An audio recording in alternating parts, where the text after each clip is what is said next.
Hola amigo, suscríbete a mi canal y dale click en la campanita para que te lleguen todas las notificaciones de cuando suba un video. Desde hace siglos, muchos cristianos han usado la medalla y la cruz de San Benito, el santo abad y patrono de Europa.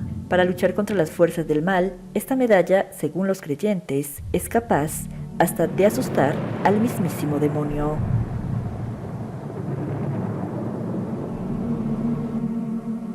La medalla de San Benito es un sacramental reconocido por la Iglesia por su gran poder de exorcismo. Los sacramentos son signos sagrados con los que, imitando de alguna manera a los sacramentos, se expresan efectos, sobre todo espirituales, obtenidos por la intercesión de la Iglesia. Muchos sacerdotes exorcistas acostumbran llevar una medalla de San Benito cuando practican exorcismos.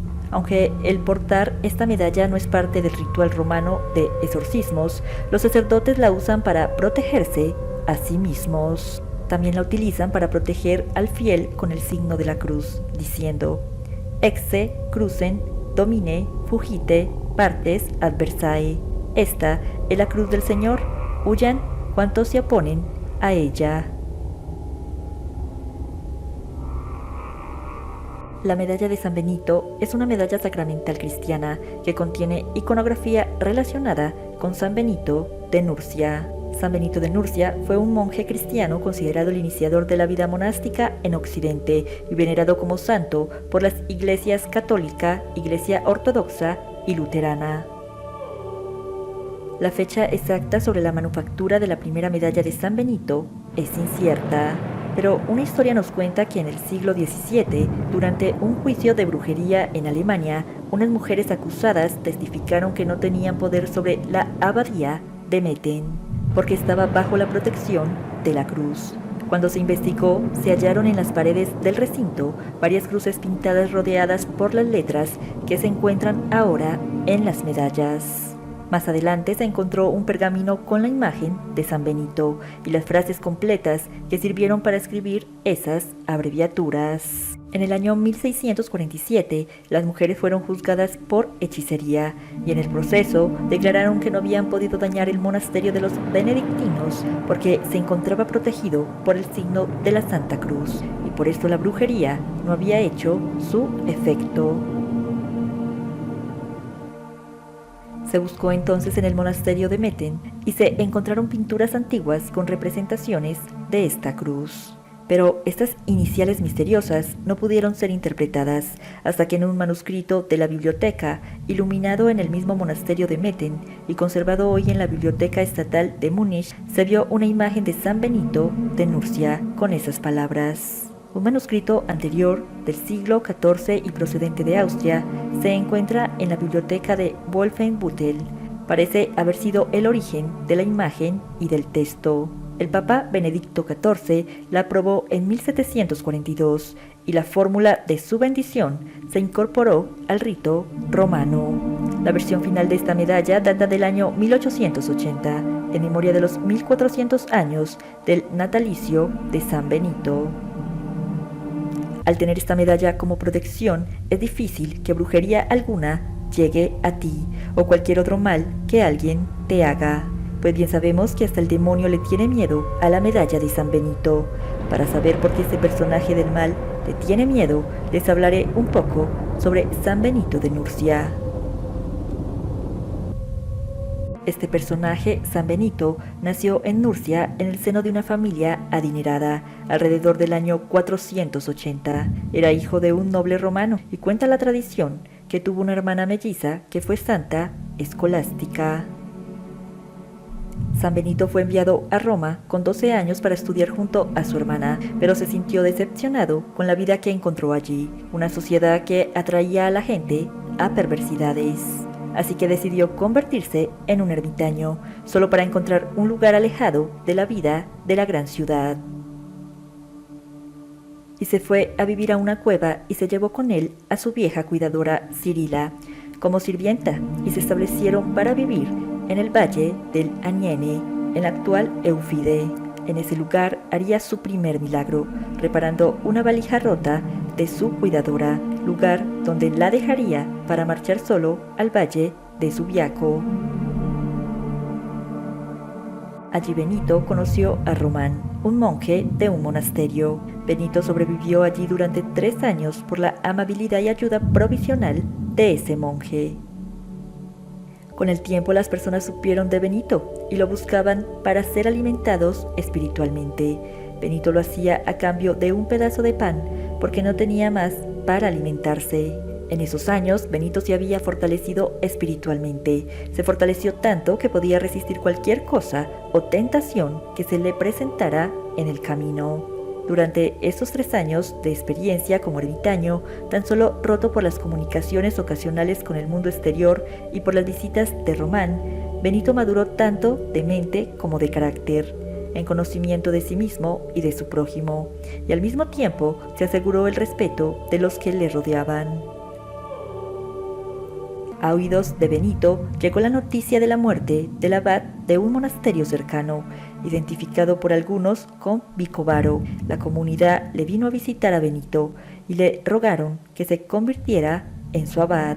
Benito, como ermitaño, no conocía la vida y la disciplina del monasterio y sabía que sus modales eran diferentes a los suyos y por tanto que nunca estarían de acuerdo. Sin embargo, con tanta persuasión de los monjes de la abadía y con las súplicas y ruegos de todos los que le conocían, dio su consentimiento, convirtiéndose en el abad de todos ellos. Pero Benito quería que los monjes cambiaran, pues se habían alejado del verdadero camino de la santidad, y esto le trajo muchos inconvenientes a Benito, pues algunos monjes no estuvieron de acuerdo con hacer reformas y conspiraron para asesinarlo.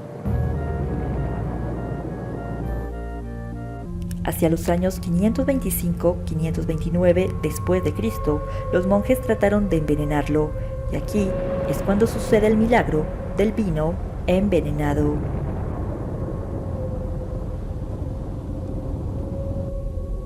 Pues la historia cuenta que estos monjes habían planeado con antelación la muerte de Benito, el hombre de Dios. Primero intentaron envenenar su bebida al ofrecerle una copa de vino envenenado, pero Benito rezó una oración sobre la copa y la bendijo, y en ese momento de la copa salió una serpiente, y la copa se hizo 1000 pedazos.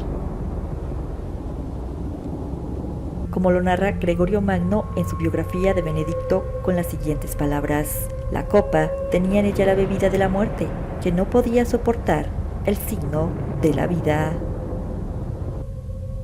Otro de sus milagros fue cuando un cura de la zona llamado Florencio, movido por la envidia, decide envenenar su pan. Cuando Benito rezó una oración sobre el pan envenenado, entró un cuervo y se lo llevó. Gregorio Magno cuenta que por orden de Benito, el cuervo se llevó el pan a donde no pudiera ser encontrado por nadie. Al fallarle su plan de envenenar a Benito, Florencio intentó un nuevo plan que consistía en mandar algunas rameras para seducir a los monjes. Tras estos sucesos, antes del año 530, Benito decidió abandonar el lugar y volver a Subiaco, a modo de evitar más tentaciones, y pidió la misericordia y perdón de Dios sobre ellos, y se alejó del monasterio. Desde entonces, sus milagros comenzaron a ser más frecuentes y todo esto atrajo hacia él a muchas personas atraídas por su santidad y carácter. Subiaco fue el lugar donde permaneció San Benito, unos 30 años predicando la palabra de Dios. En el año 530 se dirigió hacia una colina entre Roma y Nápoles, donde fundaría el monasterio de Monte Cassino, construido sobre los restos de templos paganos y con oratorios en honor a San Juan Bautista. Allí echó raíces y fue el iniciador de la vida monástica de la iglesia, así aceptando cada vez a más discípulos, creando 13 monasterios cerca de Subiaco, y en cada uno de ellos había 12 monjes con su propio abad, y sobre todos ellos estaba él como guía espiritual. El Monte Cassino fue donde escribió la Regla de Benedicto, que es un libro de 73 capítulos que sirve como guía para las personas que están comprometidas con la vida monástica. Y de ahí en adelante sus milagros no pararon, como el milagro de la piedra. Algunos monjes estaban ocupados construyendo nuevas celdas en la abadía y se encontraron con una enorme piedra que bloqueaba el camino de la construcción. Incluso trabajando todos juntos, no fueron capaces de moverla y la gente decía que el demonio estaba ahí sentado sobre la piedra. Por eso llamaron a San Benito, quien frente a la piedra dijo una oración y la bendijo, y ahí sí los monjes fueron capaces de moverla con facilidad, diciendo a la gente que el demonio salió corriendo al ver a San Benito. Otro milagro fue cuando resucitó a un niño. Durante un proyecto de construcción en la abadía, el mismo Satanás vino a San Benito y le dijo que planeaba atacar a los monjes que trabajaban en el proyecto. Benito inmediatamente envió un mensaje de advertencia a los trabajadores. Tan pronto como llegó el mensaje, una pared colapsó sobre un niño pequeño que estaba ayudando con el trabajo, causándole la muerte. Golpeados por la pena, los monjes trajeron el cuerpo a Benito, quien puso el cadáver del pequeño en una mesa, sacó a todos de la habitación y comenzó a orar. Y milagrosamente el niño volvió a la vida y su cuerpo fue sanado de todas las lesiones. San Benito se encontraba solo en la cueva cuando de repente se le presentó el tentador demonio, como un ave pequeña y negra, y empezó a revolotear alrededor de su cara, pero él hizo la señal de la cruz y el ave se alejó. Y al momento de que aquella ave negra se fue, le sobrevino una tentación carnal tan violenta como nunca había sentido en su vida. El maligno representó ante los ojos de su alma cierta mujer que había visto, y el recuerdo de su hermosura le inflamó de amor, y hasta pensó dejar la soledad. Sin embargo, viendo un espeso matorral de zarzas y órtigas que crecía cerca de la cueva, se despojó de sus vestiduras y se arrojó sobre este matorral, que terminó produciéndole heridas dolorosas y urticantes, pero de esta forma aplacó la tentación y nunca más volvió a sentir en sí mismo nada semejante. El demonio, al ver que San Benito tenía tanto poder, ya con solo verlo, salía corriendo. A Benito se le representa habitualmente con el libro de la regla, una copa rota y un cuervo con un trozo de pan en el pico, en memoria del pan envenenado que recibió.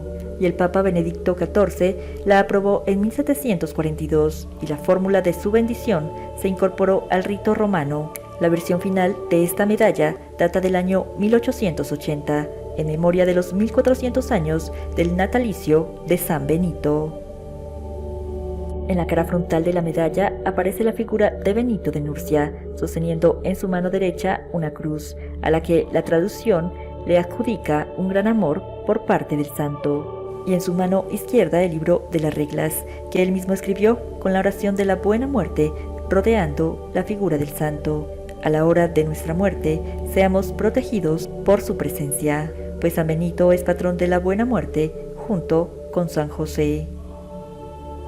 El crucifijo de la Buena Muerte y la medalla de San Benito han sido reconocidos por la Iglesia como una ayuda para el cristiano en la hora de la tentación, peligro, mal, principalmente en la hora de la muerte. La llave de San Benito. Este objeto religioso es también un reconocido símbolo cristiano de apertura de puertas y apertura de caminos difíciles. Protege de maleficios, de todo mal, protege de la envidia, aleja las malas energías y atrae las buenas, protege contra enfermedades, así como protege la buena salud. Debe llevarse colgado sobre el pecho a modo de protección. También aporta beneficios espirituales. Para la Iglesia Católica es señal de salvación y liberación de todo mal. La medalla es usada de diversas maneras, colgado alrededor del cuello con una cadena, en el rosario, en el bolsillo, en el centro de una cruz, en el coche o casa de los fieles y en los cimientos de un edificio. Y bien sabemos que con solo mencionar a Jesucristo, hasta el demonio se retuerce. La hermana melliza de San Benito tenía la costumbre de visitar a San Benito una vez al año, y como no estaba permitido que entrara al monasterio, él salía a su encuentro para llevarla a una casa de confianza, donde los hermanos pasaban la velada orando. En la última visita, la santa, presintiendo que no volvería a ver más a su hermano, le rogó que no partiera esa noche, sino al día siguiente, pero San Benito se sintió incapaz de romper las reglas de su monasterio. Entonces, Santa Escolástica apeló a Dios con una ferviente oración para que interviniera en su ayuda, y acto seguido estalló una fuerte tormenta que impidió que su hermano regresara al monasterio. 3 días después, la santa murió y su hermano, que se encontraba absorto en la oración, tuvo la visión del alma de su hermana ascendiendo al cielo en forma de paloma. San Benito falleció 40 días después de la muerte de su hermana, el 21 de marzo de 547 después de Cristo. Los únicos datos conocidos de la vida de San Benito están recopilados en la biografía que realizó el Papa San Gregorio Magno, uno de los más grandes e importantes de la historia del papado, en su libro El libro de los diálogos, en el capítulo 2, Vida de San Benito.